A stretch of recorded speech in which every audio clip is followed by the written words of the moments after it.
हातकणंगले लोकसभा मतदारसंघातून महायुतीचे उमेदवार धैर्यशील माने आपल्यासोबत आहे। आत्ताच त्यांनी आपला मतदानाचा कर्तव्य बजावलेला आहे। धैर्यशीलजी, तुमच्या कुटुंबात खरं पाहिलं तर 8 वेळेला खासदारकी राहिलेली आहे आणि पुन्हा तुम्ही जनतेचा कौल मागण्यासाठी आज रिंगणात आहात। माझे आजोबा ग्रामपंचायत सदस्य ह्याच गावातून झाले। ग्रामपंचायत सदस्याचे सरपंच, सरपंचाचे पंचायत समिती सदस्य, पंचायत समिती सदस्याचे जिल्हा परिषद सदस्य, जिल्हा परिषद सदस्य उपाध्यक्ष, उपाध्यक्षाचे अध्यक्ष आणि मग खासदार। म्हणजे लोकशाहीच्या पहिल्या पायरीवरनं शेवटच्या पायरीपर्यंत मानेसाहेबांचा प्रवास होता। आणि त्यानंतर ही कुठलाही साखर कारखाना, सूतगिरणी, दूध संघ वगैरे आमच्याकडे काही नाही। जनतेच्या विश्वासावर आणि त्यांच्या ताकदीवरच आजपर्यंत आमचं हे वाटचाल जी आहे ती गोरगरिबांचे आशीर्वाद घेत आणि सामान्य माणसाचे प्रश्न सोडवत इथंपर्यंतचा प्रवास आहे। माझ्या आई त्यानंतर या ठिकाणी खासदार दिला। मी स्वतः ग्रामपंचायतीचा सदस्य होतो, जिल्हा परिषदेचा सदस्य होतो, जिल्हा परिषद उपाध्यक्ष होतो। म्हणजे जे 10 वर्ष आई खासदार नसताना जो काही राजकारणाचा रथ थांबला होता तो जगन्नाथाचा रथ पुढे नेण्याचं काम एक लोकप्रतिनिधी म्हणून, तरुण कार्यकर्ता म्हणून मी केलं आणि त्याला लोकांनी अतिशय उत्तम प्रतिसाद दिला।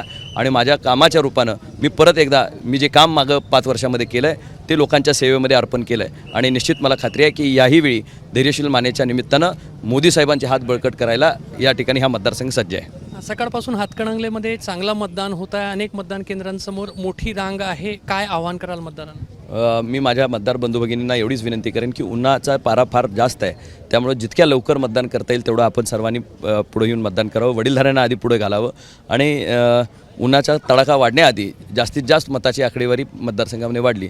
जागरूक मतदार आहे आमच्याकडचा आणि निश्चितपणे उत्साहानं मतदान माझ्या मतदारसंघामध्ये सुरू आहे। मला निश्चित खात्री आहे की अतिशय चांगली आकडेवारी संध्याकाळपर्यंत आपल्याला दिसेल। विजयाचा पूर्ण विश्वास? 100% मला विश्वास आहे, कारण जो माणूस काम करतो, जो प्रतिनिधी काम करतो, मत हे डेव्हलपमेंटसाठी असलं पाहिजे आणि डेव्हलपमेंट ओरिएंटेड पॉलिटिक्स ज्यावेळी असेल त्यावेळी निश्चितच विकासात्मक आणि रचनात्मक काम आपल्या मतदारसंघामध्ये येत असतं।